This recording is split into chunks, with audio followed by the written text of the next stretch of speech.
Irmãos, a paz do Senhor, um bom dia a todos, um bom domingo a todos, que Deus esteja abençoando a cada um aí.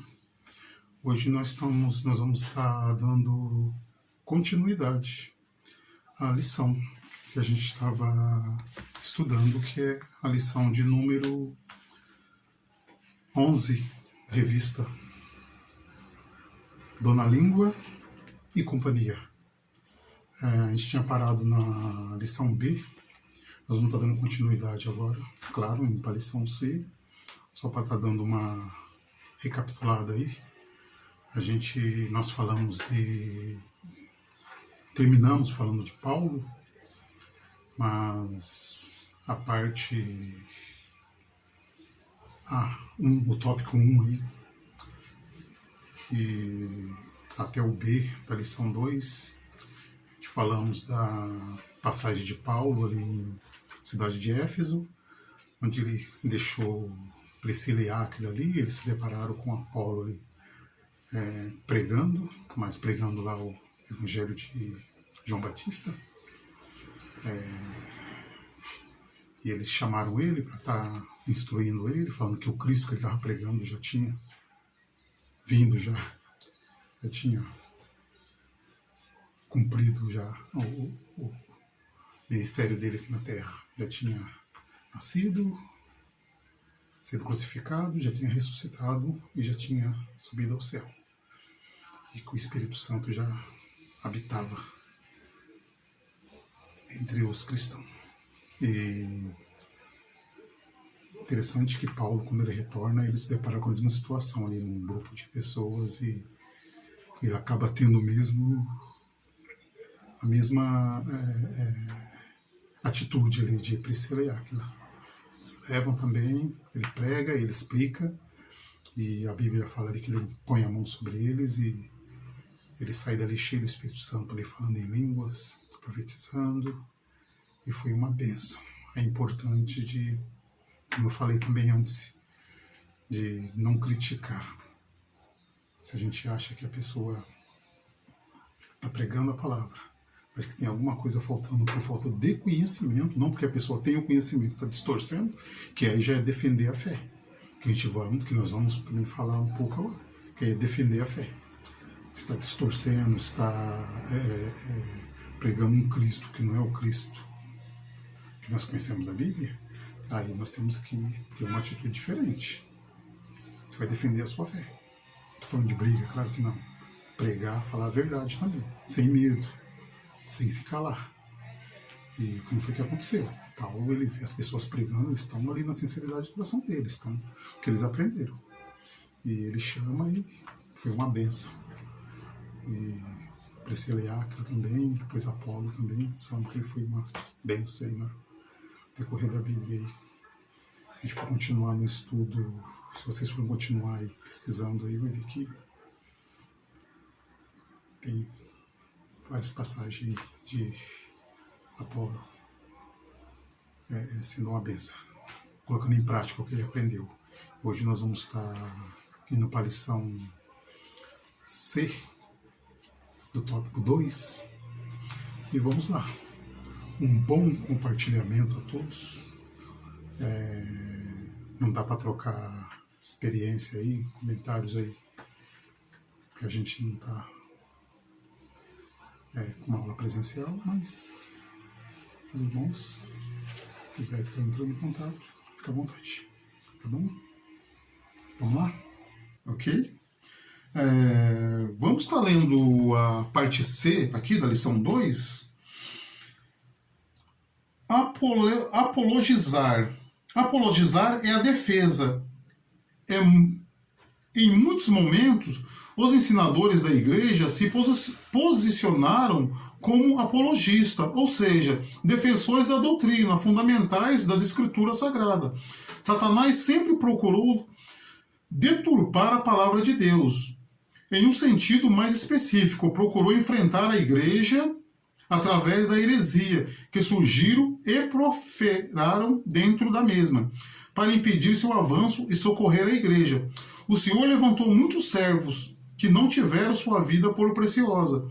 nem sua reputação para resgatar o verdadeiro significado da fé. Estevão foi o primeiro dessa fila, em Atos 7. O apóstolo Paulo também defendeu a fé diante das autoridades, Atos 26. Livres pensadores, Atos 17. E através de seu trabalho literário, escreveu 12 cartas, todas elas objetivando preservar a fé, elemento vital para a saúde da igreja e a consistência da comunidade cristã do primeiro século. Entre as verdades que defendeu, podemos mencionar a doutrina da salvação, soteriologia e a cristologia, a doutrina de Cristo. Essa última é muito clara na epístola aos Colossenses.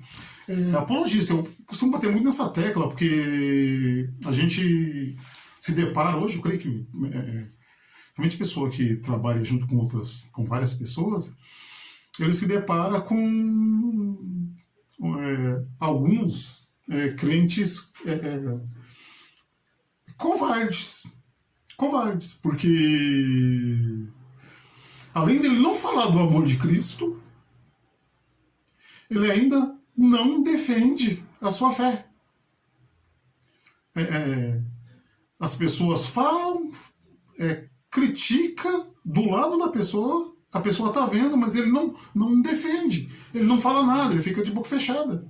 Sabe? Eu não estou falando de discussão, de brigar, é dentro da palavra, você mostrar para a pessoa que ele está errado.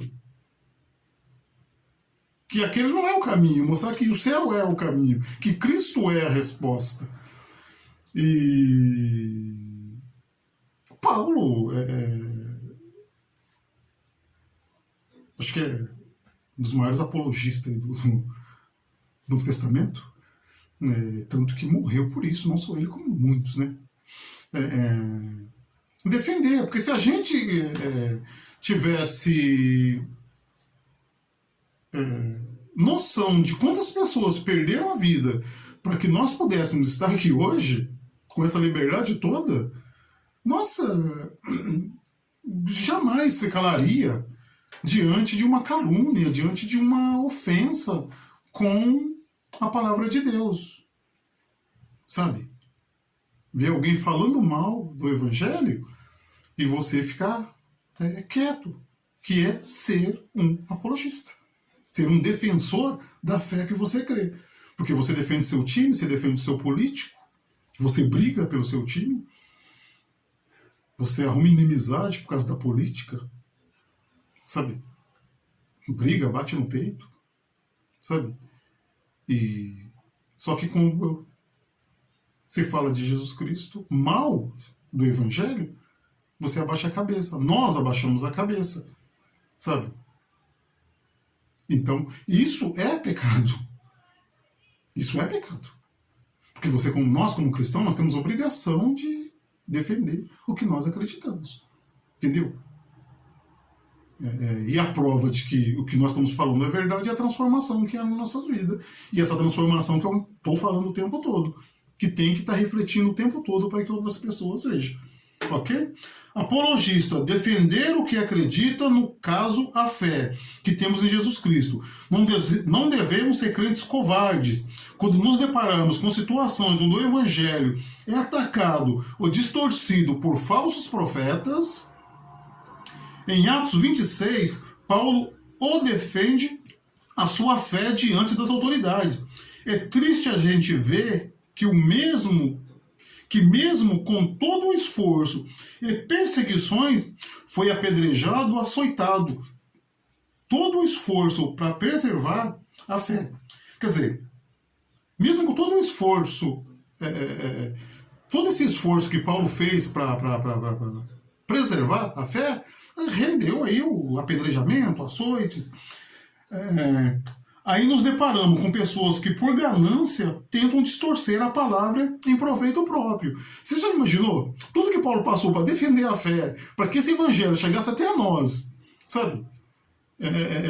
Da forma que chega através das 12 cartas de Paulo, e de repente você se deparar com isso, a pessoa usando para proveito próprio, sabe? Estuda e se forma e faz tudo que, sabe? Que você vai ganhar o mundo para Jesus.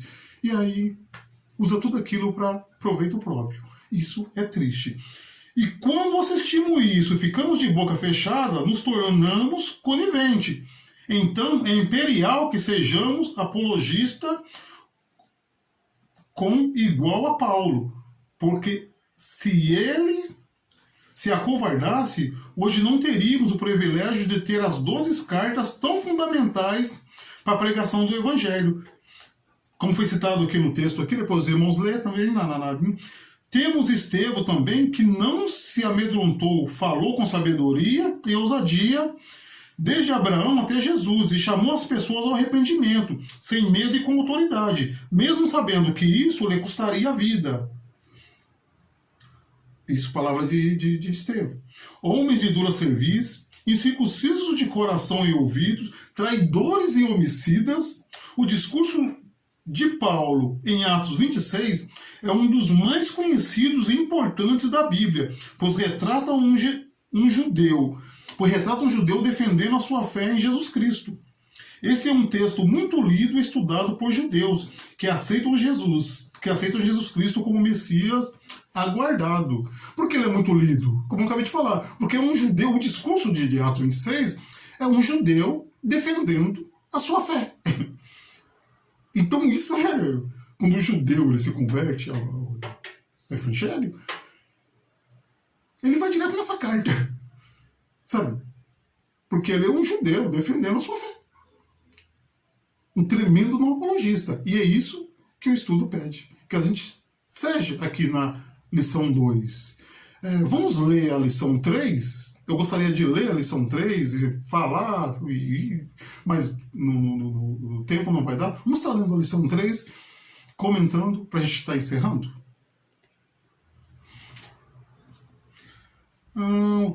A lição 3. A espiritualidade da oratória. Fé e obras, palavras e ação. De modo geral, valorizamos muito o discurso, sua beleza, harmonia e conteúdo. A expressão, o cara fala bem, é recorrente entre nós. E geralmente entendemos esse fala bem como ação de Deus na vida de quem está falando. Nem sempre contamos com a harmonia entre palavras e frutos. O que o Senhor Jesus informou em suas palavras, Mateus 7, 15 e 22. E os irmãos, por favor, leiam. Ao proferir o sermão do monte, Mateus 5, 7, nossas palavras precisam traduzir o estilo de vida que cultivamos, que eu acabei de falar aqui. A nossa palavra precisa cultivar o estilo de vida que levamos. O que a pessoa está vendo em mim tem que ser o que está saindo da minha boca. Não pode ser diferente.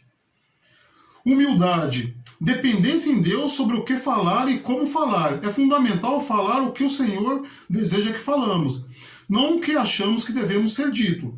A correta compreensão sobre esse quesito pode tornar nossas palavras significativas e úteis na transformação de vida. Ser humilde é permitir que a palavra de Deus seja fonte de sabedoria, inspiração para todos os nossos atos e também palavras. Colossenses 3,16. Ter a experiência dos discípulos no caminho de Emaús, sentir o coração arder, está entre a experiência mais gloriosa a ser experimentadas pelos humanos. Lucas 24:32. Tudo para a glória de Deus. A parte C. A Bíblia diz: ó profundidade das riquezas, tanto de sabedoria como da ciência de Deus, quão insondáveis são os seus juízos e quão inescrutáveis os seus caminhos. Porque quem compreendeu a mente do Senhor? Quem compreendeu a mente do Senhor? Ou quem foi seu conselheiro? Ou quem lhe deu primeiro a ele para que ele seja recompensado? Porque dele e por ele. Isso é importante. Porque dele e por ele. E para ele são todas as coisas. Glória, pois, a ele eternamente. Amém. Romanos 11, 33, 36. Nossas palavras não são nem técnicas, nem frias e calculistas. Nossas palavras são verbalizações que fazemos porque temos Cristo em nosso coração. E por isso falamos daquilo que há em abundância em ser. Solo deu glória aqui no final. Que nós estamos falando o tempo todo aqui. Os textos bíblicos, os irmãos estejam lendo em casa, se a gente estivesse com os irmãos, é claro, a gente está lendo, está debatendo, discutindo, falando sobre o assunto, mas é muito importante que se lê os textos desse estudo, porque é importantíssimo. Isso é lição para horas, porque é tremendo mesmo, sabe? Então os irmãos estejam lendo mesmo, tá bom? E dúvidas, entre em contato, não comigo, com o pastor, com os outros irmãos que têm compartilhado a lição nas aulas anteriores, tá? Tira dúvida, tá bom? No tópico 3 aqui, eu vou estar lendo aqui todo ele, aqui algumas anotações que eu fiz, para a gente estar indo para a conclusão. Que é a espiritualidade na oratória. Fé, obras, palavras e ação. Essas 3 coisas. A fé, a obras e a ação. Não nos deixamos enganar. O mal vem do maligno, é claro. Não devemos nos enganar com os falsos profetas que se apresentam a nós como pessoas de Deus. Devemos observar suas ações com suas consequências, para podermos optar pelo caminho de Deus. E você tem livre, você vai observar. É de Deus, sim. Não é de Deus, você opta, é claro, procurar o caminho de Deus. Jesus nos manda observar o seu fruto, comparando-os com a árvore que produz bons frutos e as árvores que produzem frutos maus. E ele afirma que a boa produz bons frutos e a má produz frutos maus. Como está escrito aqui no livro, nossas palavras precisam traduzir o estilo de vida que cultivamos, que nós acabamos de ler. Repetindo o que nós estamos falando, uma árvore má, ela jamais vai produzir um fruto bom. E uma árvore boa não vai produzir um fruto mau. E o que eu falei, o que você está falando é o que reflete, o que a pessoa vê em você é o que... Sabe? Então não adianta. Sabe? E quem tem sabedoria para ver isso é nós. Ok? Na parte B aqui, que nós lemos direto, humildade, em Colossenses 3,16, que eu falei para os irmãos ler depois, isso que nós temos aqui também, tem alguma citação dos textos bíblicos. Paulo incentiva os colossenses a continuarem fiéis, construindo sua fé em alicerce seguro, com vigilância, não crendo em ensinamento de qualquer pessoa. Aqui a gente falar sobre o caminho de Emaús ali, onde Jesus ele senta ali com os dois, e eu estava lendo o texto, é interessante que eles sentem o tempo todo arder no coração deles quando eles estão falando com Jesus, e quando Jesus eles vão descer e Jesus fala que vai mais adiante, eles pedem para Jesus ficar. E fala que eles constrangem Jesus. Eu creio que eles insistiram ali, falaram, sabe? E imagina Jesus vendo aquilo ali, sabe? Alegria, sabe? E como eu falei aqui, a gente estudo para mais de horas, porque nesse assunto aqui é interessante, porque a gente está pedindo para Jesus ficar um pouco mais, sabe? Para Jesus entrar, sabe? Eles pedem ali para Jesus, Jesus desce, Jesus vai e ceia com eles ali, sabe? Senta na mesa, ceia, sabe? E depois eles falam, né? Bem que vimos que ardia em nosso coração como falavam com eles, sabe? Então, quando é de Cristo, quando é Deus que está no negócio, quando quem está pregando está passando o que é de Deus, você sente arder no seu coração. Se você também estiver em Cristo, você sente arder no seu coração, sabe? E é interessante que... É interessante não, é crucial que você sentiu a presença de Deus, não deixe ir mais adiante, sabe? Não deixa passar esse gostoso, essa presença, esse arder no coração. Deixa Jesus entrar. Deixa Jesus ficar um pouco mais. Deixa Jesus ceiar conosco. Vamos deixar Jesus só ceiar conosco. Deixar ele ir adiante. Sabe? Só passar pelas nossas vidas. Não, não vai. Fica. Fica. Entra, ceia. Porque eu sinto arder em meu coração a presença de Cristo. E é aquilo que a gente falando. Jesus ia com 2 deles. Quando você fala das coisas de Deus, Jesus se aproxima e caminha com você. Jesus se aproximou deles. Eles estavam falando de Jesus Cristo. Jesus se aproximou deles, sabe? E caminhou com eles ali. E eles insistem para Jesus ficar. E Jesus fica. Então, é só pedirmos que Jesus fica. Jesus ceia conosco. Conclusão. Sempre digo que os cristãos evangélicos possuem habilidades para comunicação. Uma boa parte do nosso povo não se sente acanhado em falar em público e com o microfone na mão.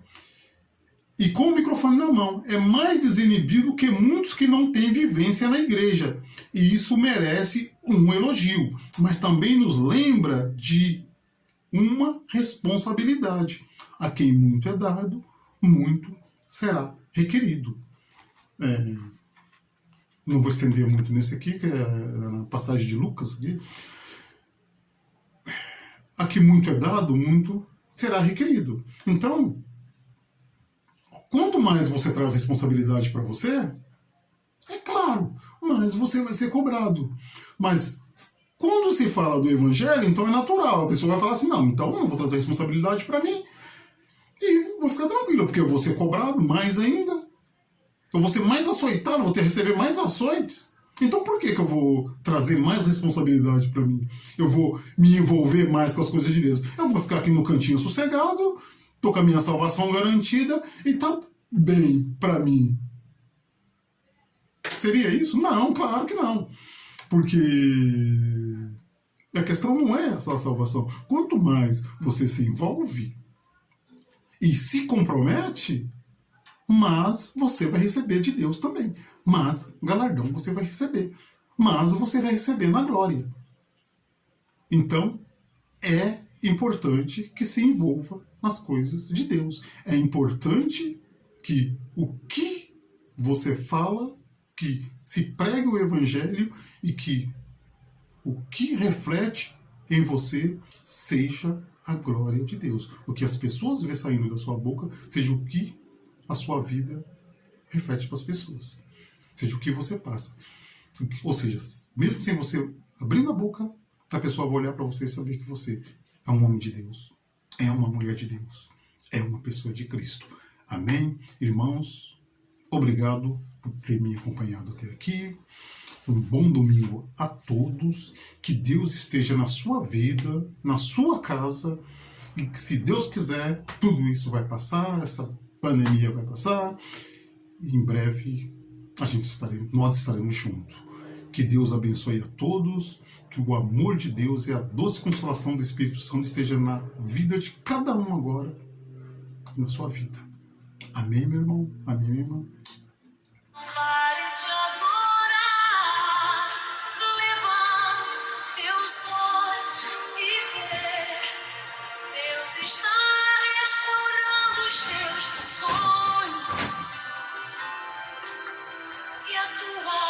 Visão.